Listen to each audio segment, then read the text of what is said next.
बेंगल स्टेटनि इउनिलिस मसाहारि एमजेडलि एक्स NDFB cadre दा आङो माखासे आंनि समस्याखौ लानानै आङो दुखुजों लोगोसे आङो दिनैहाय प्रेस मिट होनांगौ गोनांथि फैदों। मानोना आङो गोबांनि जेंनायाव दङ जोङो बलथे आङो दङ दा जेंनायाव, दा बिनि थाखाय आं प्रेस मिट होनांगौ गोनांथि फैदों। खोथा जाहैबाय आं 2009 आवहाय एनडिएफबिआव जइनिं जानानै आं 2014 आवहाय आं हमजादों वेस्ट बेंगल स्टेटआव हमजानानै आं मास मोनसे जेल जानानै क'क्राझारावहाय आङो मेक्सिमाम 9 माससिम जेल जाफैदों। आं 2015 आवहाय आं गदों। गनानैहाय आङो 3 बोसोर परे आङो कर्ट केस गानांगौ गोनां फैदों। गायै आङो दिनैसिम गानानै आरो माबे संबिधान इन्डियान संबिधानावथ' नोङो बेबायदि माबा गैयाना, बिखौ लानानै दिनैहाय माबे हिसाबैहाय जोंखौहाय माने केस गोदानाव खोख्लैबावना दोनखो। दिनैनि दिनाव जों केस गोदान गाफिननांगौ, जामिन लाफिननांगौ गोनांथि फैदों। बेखौनो सरकारनाव खावलायहरो, सरकारा जोंखौ नाय। आरो दिनैसिम जोङो सरकारनिफ्राय आङो सरकारनि अनसुंथाइबो आं मोनाखै। आरो दा एनडिएफबिआव दे जों इसेबां बर'नि प्रटेक्सन आर्मि जानानै दे जों खामानि मावदों, बे खामानि मावनायावबो दा जोङो एनडिएफबिआवबो जोङो लिस्ट दंना गैया बेखौबो जों बुंनो रोङा। आङो गावनो बुंनो रोङा दे आङो सासे एनडिएफबि होननानैहाय। खिन्थु जों दिनैसिमाव इसेबां आर्मि पुलिसजों गावलायनांगौ मोगा मोगि जाबोदों, थेवबो दिनैसिमाव जोङो मानो सरकारजों नायसनजायाखै ना वेस्ट बेंगल स्टेटनि मानसि होननायखाय जोंखौ नायसनाखै सरकारा। बिनि थाखाय आं सरकारखौ अनुरद खालामो, खावलायो, माने जेनोखि सरकारा बे जे केस जाबसिननायखौ एसे मोजाङैहाय नोजोर होनानै नायो, जेनोखि फैगौआवहाय जेनोखि बेबायदि जाया। आरो आङो एक्स एनडिएफबि केडारफोरखौ बा जोंनि आंगो लोगोफोरखौ खावलायहरो, नोंथांमोनाबो कि हास्थायो नामा केसआ गोदान फैफिनबाय थाथों आरो जोङो बिदिनो नाराव बिराव खारखोमानानै थानांगौ, कर्ट गाबाय थानांगौ होननानै नोंथांमोनाबो कि हास्थायो नामा? नाथाय बिनि थाखायनो आं बुंदों जोङो बयबो ज' जाफिनदो, ज' जानानैहाय जोङो बे केस जाबसिननाय मानायफोरखौहाय जों सरकारनावहाय आबदार खालामनि, जों सरकारनावहाय गसंथानि मानि थाखाय जोंखौ बेबादि खालामदों, मानि थाखाय जोंखौ उफुद्रुत बानायदों। सारजोंहाय आं कन्टेक्ट खालामदों, गबिन्द सारमोनजोंथ' आङो कन्टेक्ट खालामनो मोनाखै। सावरायग्रा सार फेरेंगा सारजोंबो आं कन्टेक्ट खालामदों, लिस्टबो हरदों आङो। फेरेंगा सारजोंबो आं कन्टेक्ट खालामदोंमोन, नाथाय जोंनि माबाया जाफुंहैयाखिसै, रायलायनायाबो जों सेरखम हाहैजोबाखिसै बिसोरजोंहाय, जोङो टाइम होनो हायाखिसै बिथांमोना। दा जों खावलायहरो सारमोना जेनोखि जोंखौ नायहरो।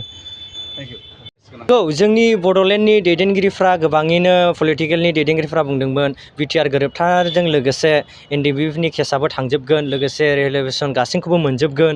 नाथाय दिनैसिमाव नुबाय आंनानो केसआ हाइनान्स, नन हाइनान्स नंबावा, हाइनान्सजों लोगोसे दिनैहाय बोरो आंनि केसखौनो दिनैसिम फोजोबनो हायाखै आरो माबा गोदान केससो फैबावगासिनो दङ।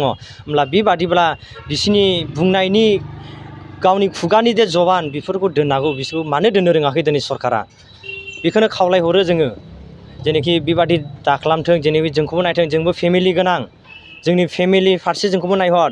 दिनैहाय जोङो बेसे थाखा फैसा गारनानै जों कर्ट कासारि गाबाय थाफैनो हानांगौ? जोङो सोलिनाया बिदिनो, दिनैहाय जों सरकारनिफ्रायथ' आं अनसुंथाइ थाइसेबो मोनाखै आरो सरकारा दा जोंखौहाय मा खालामदों बेखौ आं बुंनो रोङा। खिन्थु आङो न'आवहाय सोलियो, गायनाय फुनाय हाजिरा, दाउ अमा बोरमा लाहोनानै आं बेफोरजोंनो फानै मायैहाय आङो कर्ट कासारिखौ गाफैनांगौ गोनांथि फैयो।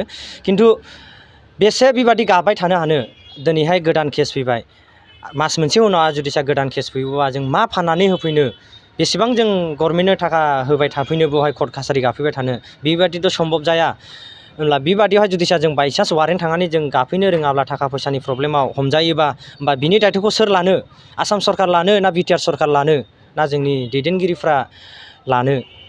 बेखौनो आङो खावलायो। दिनैहाय आङो गोदान जामिन लाफैनांगौ गोनांथि फैदों। आंल' नङा, आंजों लोगोसे सासे दंबावो, बिबो गोदान जामिन लानांगौ होननानै जादों। माखासेयाथ' नोङो गुवाहाटियावहाय दंहैयो। दा जों सानैया गोदान बेल दिनैहाय लानांगौ गोनां फैदों।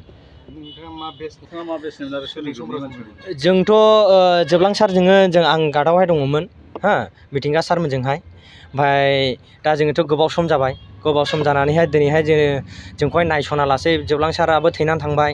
आरो जोंनि आन्दारावनो जों जेब्ला सेक्सनाव दङमोन, बे समावनो जोंनि आन्दारावहाय गैयाब्लाबो जोंनि लोगोफ्रा 15 থেকে 20 जन थैलांबाय। दिनैसिम जों अनसुंथाइ मोनाखै।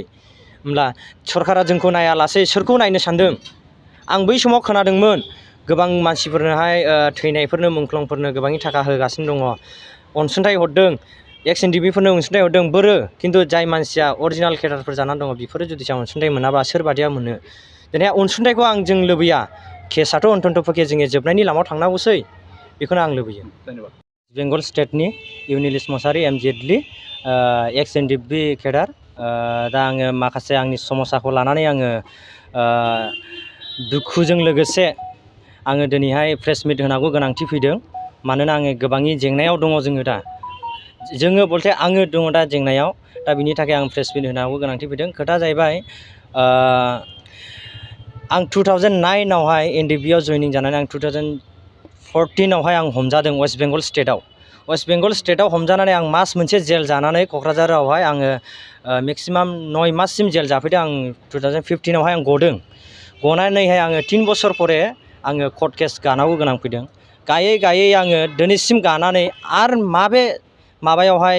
माबे संबिधान इण्डियान संबिधानावथ' नोङो बेबायदि माबा गैयाना बिखौ लानानै दिनैहाय माबे हिसाबैहाय जोंखौहाय माने केस गोदानाव खोख्लैबावना दोनखो दिनैनि दिनाव जों केस गोदान गाफिननांगौ जामिन लाफिननांगौ गोनांथि फैदों बेखौनो सरकारनाव खावलायहरो सरकारा जोंखौ नाय आरो दिनैसिम जोङो सरकारनिफ्राय आङो सरकारनि अनसुंथाइबो आं मोनाखै आरो दा एनडिएफबिआव दे जों इसेबां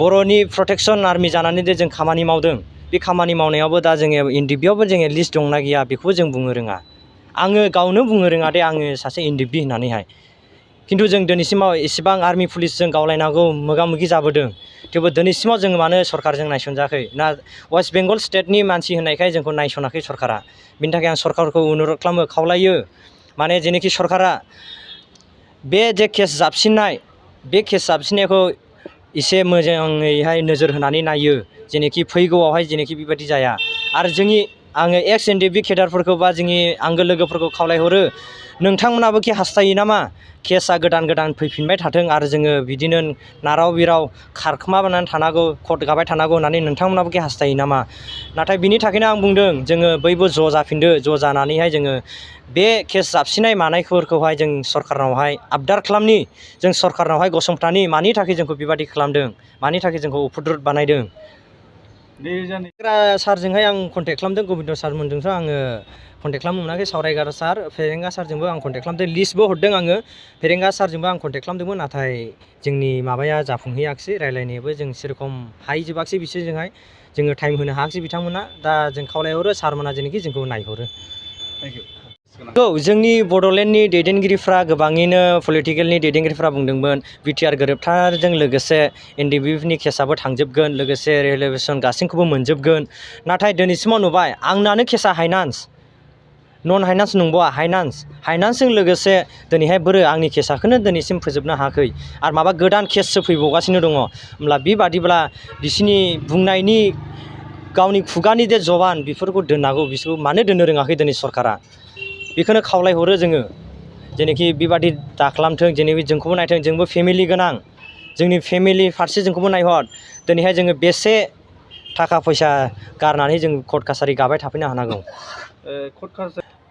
जोङो सोलिनाया बिदिनो दिनैहाय जों सरकारनिफ्रायथ' आं अनसुंथाइ थाइसेबो मोनाखै आरो सरकारा दा जोंखौहाय मा खालामदों बेखौ आं बुंनो रोङा खिन्थु आङो न'आवहाय सोलियो गायनाय फुनाय हाजिरा दाउ अमा बोरमा लाहोनानै आं बेफोरजोंनो फानै मायैहाय आङो कर्ट कासारिखौ गाफैनांगौ गोनांथि फैयो खिन्थु बेसे बेबादि गाबाय थानो हानो दिनैहाय गोदान केस फैबाय मास मोनसे उनाव जुदिसा गोदान केस फैयोबा जों मा फाननानै होफैनो बेसेबां जों गभर्नमेन्टनो थाखा होबाय थाफैनो बेवहाय कर्ट कासारि गाफैबाय थानो बेबादिथ' सम्भब जाया होमब्ला बेबादियावहाय जुदिसा जों बायसान्स वारेन्ट थांनानै जों गाफैनो रोङाब्ला थाखा फैसानि प्रब्लेमाव हमजायोबा होमबा बिनि दायथ'खौ सोर लानो आसाम सरकार लानो ना बिटिआर सरकार लानो ना जोंनि दैदेनगिरिफ्रा लानो बेखौनो आङो खावलायो दिनैहाय आङो गोदान जामिन लाफैनांगौ गोनांथि फैदों आंल' नङा आंजों लोगोसे सासे दंबावो बिबो गोदान जामिन लानांगौ होननानै जादों माखासेयाथ' नोङो गुवाहाटियावहाय दंहैयो दा जों सानैया गोदान बेल दिनैहाय लानांगौ गोनां फैदों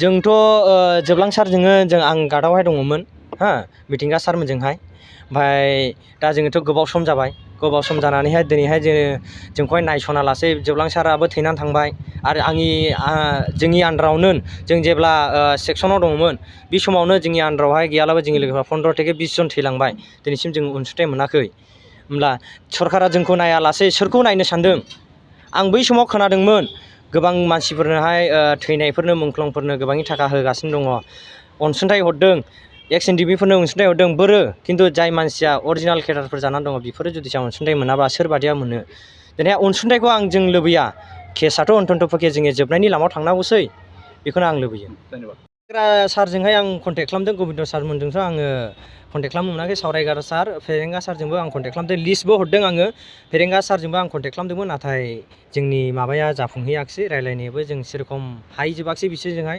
जोङो टाइम होनो हायाखिसै बिथांमोना दा जों खावलायहरो सारमोना जेनोखि जोंखौ नायहरो। Thank U.